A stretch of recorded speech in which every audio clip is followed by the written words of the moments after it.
At 55, Richard believed he had faced enough storms of life. He had built a small empire with sweat and sleepless nights, and he thought his greatest reward was raising his only son, Daniel. A man invests his entire life, not for gold, not for applause, but for the dream that one day his child will carry the torch with pride. But sometimes the torchbearer sets fire to the very house he was meant to protect. That night, the sound of the prison gates slamming shut echoed deeper than any insult Richard had ever heard. A father, handcuffed like a criminal, pushed inside a cell, not by strangers, but by the betrayal of his own blood. Richard had once been admired in his town, from neighbors to business partners. People knew him as a fair trader and a devoted father. His late wife's dying wish had been that he protect Daniel and guide him with love. For decades, Richard did exactly that, sparing no effort, no coin, no dream for the boy. Daniel grew up with privilege others could only imagine. Best schools, best friends, trips across states. Richard thought he was giving him everything, but hidden behind Daniel's smile was something darker, an impatience, a hunger not for hard work, but for shortcuts. In his early 20s, Daniel discovered the thrill of power. He loved expensive cars,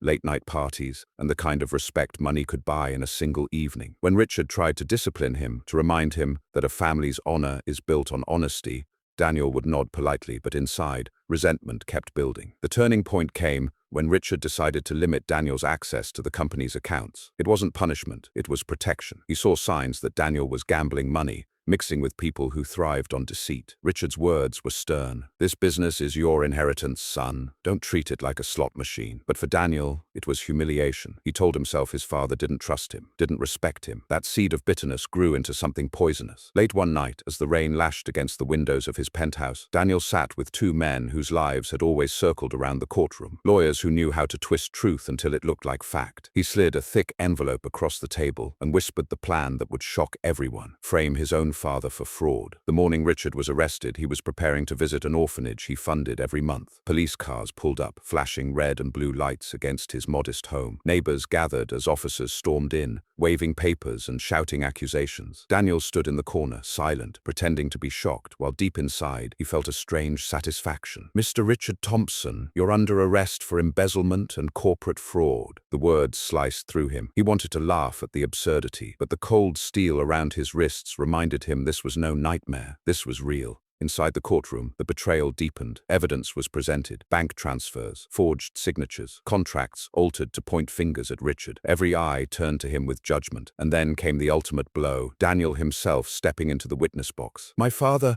I never thought I'd say this, but he has been moving company funds in secret. I found the documents myself." Gasps filled the room. Richard stared at his son, eyes heavy with disbelief. Was this the boy he held on his shoulders at carnivals? The boy he taught to ride a bicycle, who once cried when he scraped his knee? Now he was watching him lie under oath. The judge ordered Richard to be held until trial. Days turned into weeks inside the cold, damp walls of the jail. Nights stretched endlessly. He would lie awake listening to the moans of broken men around him, and his heart would ache not for his freedom, but for the truth. Betrayal is heavier than iron bars. Each morning he replayed the same question in his mind. Why? Why would Daniel throw away his father for money, for greed? Did he not remember the sacrifices, the years of love? But sometimes love blinds you from seeing the monster growing in your own home. The prison guards noticed Richard was different. He didn't curse, didn't fight. He spent hours sitting quietly, eyes closed, as though carrying conversations only he could hear. Some whispered he was broken. Others said he was planning something. In reality, Richard was waiting. He believed in justice, even if it came crawling through shadows. And justice, he knew, had its way of arriving when least expected. Outside, rumors spread like wildfire. Half the town believed Richard was guilty, shaking their heads in disappointment. The other half whispered that something wasn't right. Richard was too honest, too respected. But no one dared to stand against the evidence Daniel had crafted so carefully, except one man, an old accountant who had worked in Richard's company for years. A man often ignored at board meetings, was quietly watching everything. He had seen documents altered, signatures forged. He had noticed Daniel late at night in the office, erasing digital footprints. And he knew, if silence continued, an innocent man would rot in prison while the real culprit lived like a king. He made a choice, and so, while Richard sat in his cold cell, unaware of the storm building outside, the first spark of truth was about to ignite. Because betrayal may bury love, but justice has a way of digging it back out. The nights inside prison no longer felt different from the days. For Richard, every hour was a reminder of betrayal. But what he did not know was that the walls outside were already starting to tremble, because lies, no matter how tall, always crack under the weight of truth. The old accountant, Mr. Harris, had spent his entire career buried in numbers, unseen by the world. No one paid attention to him, not even Daniel. But Harris had sharp eyes. He had been in the office the night Daniel slipped into Richard's cabin, printing fake documents and forging signatures. He had stayed quiet then, afraid of losing his job. But when the news came that Richard was in prison, something inside Harris snapped. A man who gave me work when I had nothing. And now he sits behind bars while the guilty one celebrates, Harris whispered to himself. No, not while I'm alive. Meanwhile, Daniel was living the life he had always dreamed of. With his father out of the way, he was the face of the company. Expensive suits, high-profile meetings, parties with people who cared more for champagne than conscience. On the surface, he looked untouchable, but inside, paranoia had begun to crawl. Every time his phone rang, he feared it was bad news. Every time someone looked at him a second longer in meetings, he wondered if they suspected. And worst of all, in the silence of night, he heard his father's voice echoing in his head. A fortune built on lies will bury you alive, Daniel. The court trial resumed after weeks of Richard's imprisonment. The judge demanded solid evidence. The prosecutor, backed by Daniel's team of lawyers, laid out files, transactions, and statements, painting Richard as a greedy old man who had betrayed his own company. But then, for the first time, a new voice entered the courtroom. Mr. Harris stepped forward. His hands trembled, but his voice carried weight. Your Honor, I have something the court must see. I was there. I saw Daniel Thompson altering records, forging his father's signature. I stayed silent, out of fear, but silence now would make me a traitor to the truth. The room froze. Daniel's confident smile cracked just for a moment. Harris handed over a flash drive. Inside were files he had copied secretly, digital records showing timestamps that proved Daniel had been in the system at midnight, erasing and editing. There were surveillance clips too, faint but enough to show Daniel entering his father's office after hours. The judge leaned forward, eyes narrowing. The prosecutor's face turned pale. Suddenly, the solid wall of lies began to crumble. Richard, sitting quietly in the defendant's chair, felt tears sting his eyes. He wasn't a man easily broken, but watching someone finally stand up for the truth after weeks of humiliation, it lit a spark in him again. Daniel's lawyers scrambled to object. They called Harris a bitter old man seeking attention. They tried to question the authenticity of the files. But with every argument, more witnesses came forward. A secretary who had overheard Daniel on the phone. A security guard who remembered seeing him leave the office late at night. Piece by piece, the puzzle began to fit. And for the first time, Daniel felt what his father had felt. The weight of walls closing in. Outside the courtroom, the media exploded. Headlines screamed, "Son accused of framing father for fraud. From heir to villain, Daniel Thompson under fire." People who once admired Daniel now whispered behind his back. Investors pulled out. Friends stopped answering calls. Power, the very thing he craved, began to slip from his fingers. Inside the prison, Richard heard the news through his lawyer. He didn't smile. He didn't celebrate. He only whispered, "Truth. It always walks slower than lies, but it never stops walking." For Daniel, the nightmare had just begun, because the court had only started peeling back the first layer of his deceit. The real judgment was yet to come. The courtroom had become a theater, and Daniel Thompson was no longer the star, but the villain everyone had turned against. Cameras flashed, journalists scribbled, and the whispers inside the hall grew louder each time the evidence against him was read out. Daniel sat there, his hands clenching and unclenching. For the first time in his life, he felt powerless. The golden boy of the business world, the son who thought he could rewrite destiny, was now exposed in front of strangers, friends, and, worst of all, his own father. Richard, sitting a few feet away, didn't gloat. He didn't shout in victory. He simply watched. A father who had once dreamed of handing over his life's work now saw only the ruins of trust. The judge's voice broke through the silence. "This court finds enough evidence to suspend all charges against Richard Thompson. Effective immediately, he is free." Gasps filled the courtroom. Some clapped quietly. Others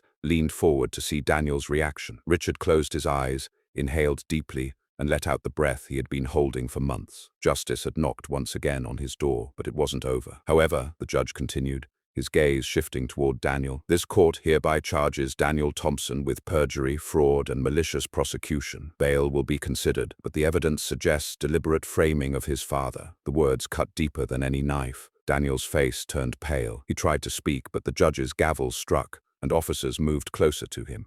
Outside the court, reporters swarmed, microphones thrust into Richard's face. "Sir, how do you feel now that your name is cleared? Do you have anything to say about your son's betrayal?" Richard paused, eyes heavy with grief. "Betrayal from blood," he said slowly, "isn't something you recover from easily. But I believe in truth, and today, Truth has spoken louder than lies. He walked past them, not as a man who had won, but as one who had survived. Daniel, meanwhile, was taken into custody. The man who once ordered drivers, assistants, and secretaries was now led away by policemen in handcuffs. Cameras followed every step. The image of his bowed head became the headline of every newspaper. Heir to empire, now prisoner of his own greed. Back at home, Richard entered the house that had once echoed with laughter and family dinners. Now it was quiet, almost haunting. He touched the framed photographs on the wall, his son smiling as a child, his wife holding him in her arms. What had gone so wrong? Sitting alone in his study, Richard whispered, "I raised him with love, but love without values is like building a house without foundation. It collapses." Days turned into weeks. Daniel's trial continued. Witness after witness, file after file, built a fortress of truth against him. His expensive lawyers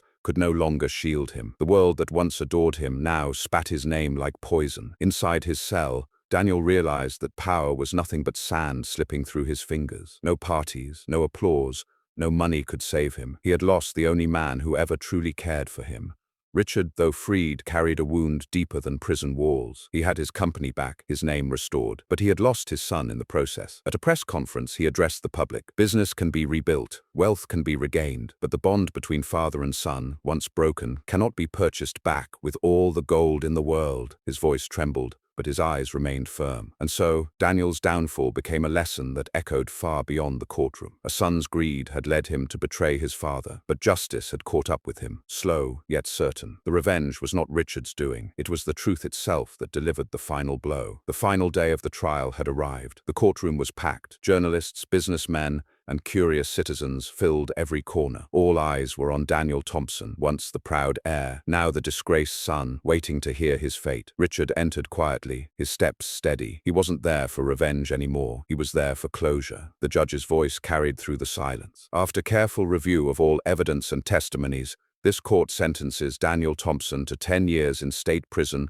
for perjury, fraud, and attempted wrongful prosecution of his own father. The gavel struck. The sound was final, echoing like thunder. Gasps swept across the room. Some people whispered in shock. Others nodded in agreement. Daniel's face turned pale. His lips trembled as he tried to speak, but no words came. 2 officers stepped forward, placed handcuffs on him, and led him away. Cameras clicked furiously as the son who once dreamed of empire was taken down by his own greed. Richard did not smile. He did not cheer. He simply bowed his head for a moment. The justice he had longed for had arrived, but it came with the weight of heartbreak. Outside, reporters rushed toward him. "Mr. Thompson, do you feel satisfied with the verdict? Do you forgive your son?" Richard paused, then said slowly, "Justice has been served, but forgiveness, that is something only time, and perhaps God can grant." He walked past them, not as a broken man anymore, but as one who had stood through the storm and survived. Back at his company, employees welcomed him with respect. Applause filled the halls. Richard, once humiliated and imprisoned, was now restored as the rightful leader. He addressed his staff. "Remember this, greed destroys, but truth always rises. If you build your life on lies, one day those lies will bury you." His words struck deep, not just as advice, but as the legacy of a man who had lived through betrayal and emerged stronger.